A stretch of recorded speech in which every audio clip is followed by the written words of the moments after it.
My observation at one point in this game, and I'm not watching it like you, I'm not watching number one with the knowledge of the personnel, et cetera, et cetera, et cetera, everything else I could add up that you know about Miami football and what they do and what the personnel is, even though I soak up as much as possible here and so forth.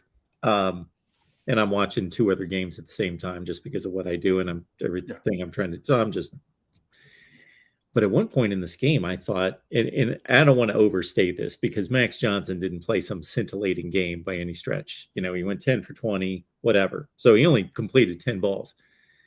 But at one point, I thought, if all I had to go on was this game, I would say that Max Johnson's a better quarterback than Tyler Van Dyke. Like, Tyler Van Dyke had time to throw most of the time. Max Johnson was getting lit up. Under siege by this Miami defense. Absolutely. Yes, the pass rush was impressive. See, there's another reason you should win this game. the Miami pass rush was relentless. The Texas A&M pass rush was spotty. Once in a while, Texas A&M wasn't able to run the ball. You know, they ended up throws under heavy pressure, which is a high degree of difficulty. Difficult throws. Yeah. I mean, and we've seen that from him his entire career. I don't know why.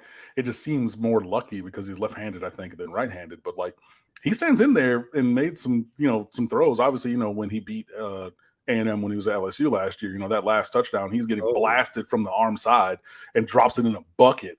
So I'm not going to say he doesn't have talent, and he does, but yeah, under siege and I mean all day, and you get some great coverage. Tyreek Stevenson with a couple PBUs. Shout out to DJ Ivey. I'm going to be as loud with the credit as I was with the criticism. That's a guy who played his ass off. Yeah, broke up multiple third down. They're just like, cool, we're going to target you on third down because everybody else has, and it's worked. And he's like, not today. And so he was really there affecting when the Johnson kid had a little bit of time where he's trying to get the ball out quick. Cool. Then Miami secondary is, white on rice, just on them and everything. And just, it was really disheartening. And that just, they had two drives over 50 yards. One was a field goal and one was the last touchdown, which they hit a couple plays, against some pressure and they were able to string it together. But past that, they were sub 30 yards per drive. It was just like, it was a really dominating performance by the defense. But, you have a 28-yard drive for a touchdown after Stevenson messed up that fumble return. And it, like, I can't overstate it. Like, that was the play that really, really, really did it. And then again, we've listed off some of these other plays. So, we really had a prime opportunity. And then some of the conservatism on top of that. And then I know, or I'm learning, I guess, that, Mario Cristobal is known for the early random alignment timeout early in the third quarter. You need to leave that shit somewhere else, buddy.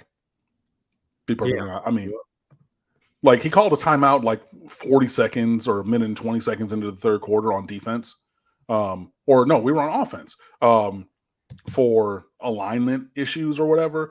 I'm like, you need to communicate with them. Hey, maybe even take the 5-yard penalty because we're going at 7 yards a clip. So 5, even if we run it for 6 yards, because Henry Parrish is going to get an extra 3 yards per carry than he's supposed to anyway. You're still in second and manageable. So burning that timeout there at the super top of the third quarter, no.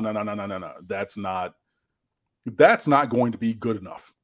And if that's the thing that you've been doing and I've missed it while you were over in Eugene, then, I mean, talk to Kevin Steele, talk to Charlie Strong, talk to somebody else on staff, talk to Ed Reed, who's one of the smartest players that's ever played, and be like, update that clock management. But something like that, no, I don't need to see that anymore. Because then later in the game, when we're trying to stop them and get the ball back, my group chat is going crazy. Why are we not calling a timeout at the first down?